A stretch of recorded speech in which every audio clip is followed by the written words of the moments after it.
Não, não é repetição dos vídeos anteriores. É um acréscimo ao último vídeo em que eu falei sobre como o som alto é nocivo para a saúde das pessoas. Eu vou colocar hoje aqui o comentário de duas pessoas que me enviaram pelo meu WhatsApp. O primeiro deles foi do pastor Paulo César Brito, a quem eu pedi permissão para mencionar o nome. Ele é pastor da Igreja Maranata, no Rio de Janeiro, pastor muito antigo, gravou muitos CDs, muitas músicas, e ele me mandou o seguinte comentário.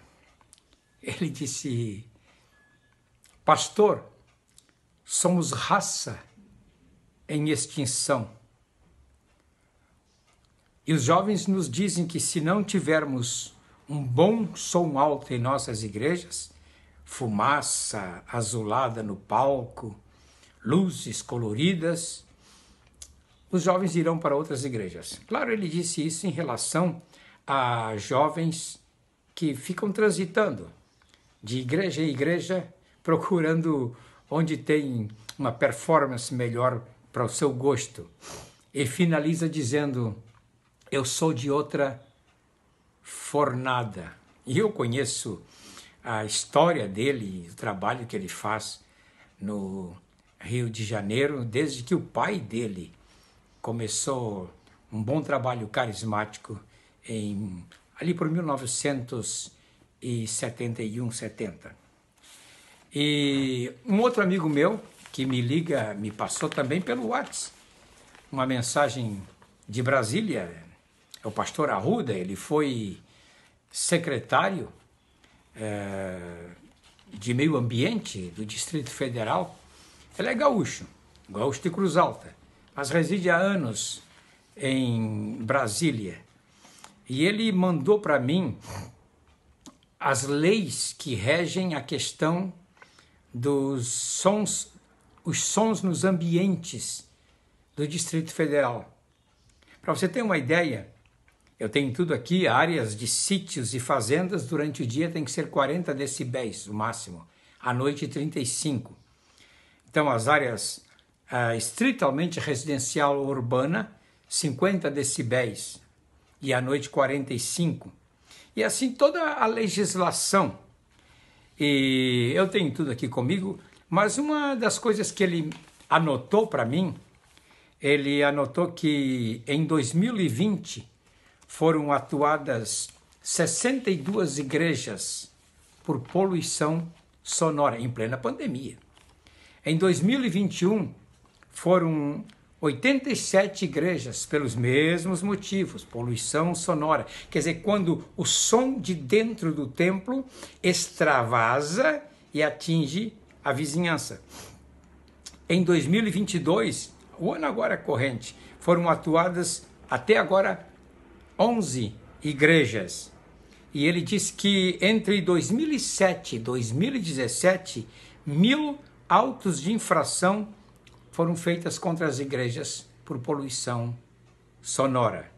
Ele foi secretário do Instituto Brasília Ambiental.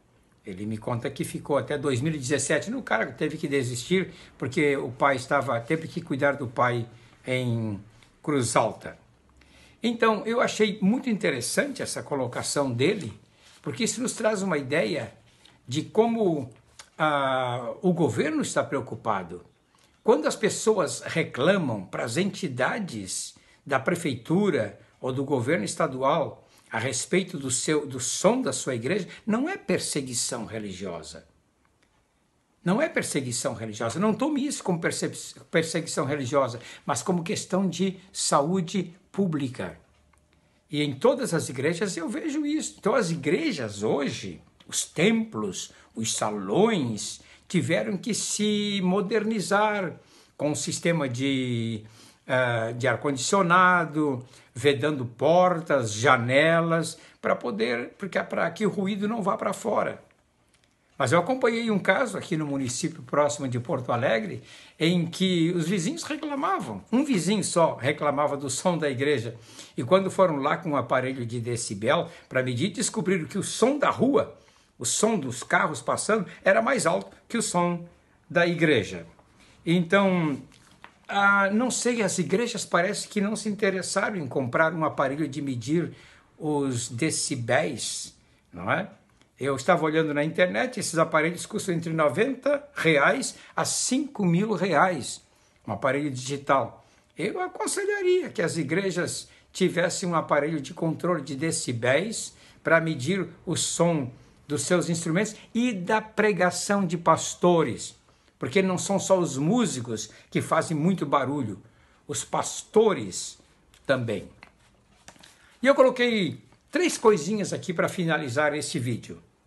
Primeiro, como você vai saber que o som está alto? Mas antes de tudo, deixa eu dizer que Deus deu aos pastores um ouvido para saber quando o som está alto. Quando você não consegue ouvir a voz da pessoa que está falando com você no culto ou cantando ao seu lado. A segunda coisa, o som está altíssimo quando você canta e não consegue ouvir a própria voz. Tem que fazer uma concha aqui no ouvido para se ouvir. E terceiro, o som está alto quando você começa a ficar irritado ou com alguma indisposição física. Agora, no próximo vídeo, eu vou contar, para que esse vídeo não fique prolongado demais, algumas experiências que eu tive e com pessoas expostas ao som alto em algumas das conferências de louvor em que eu participei. Não se esqueçam que desde ano 85, 86, eu venho participando de conferências de louvor e sei muito bem o quanto o som alto está perturbando as pessoas. Deus os abençoe.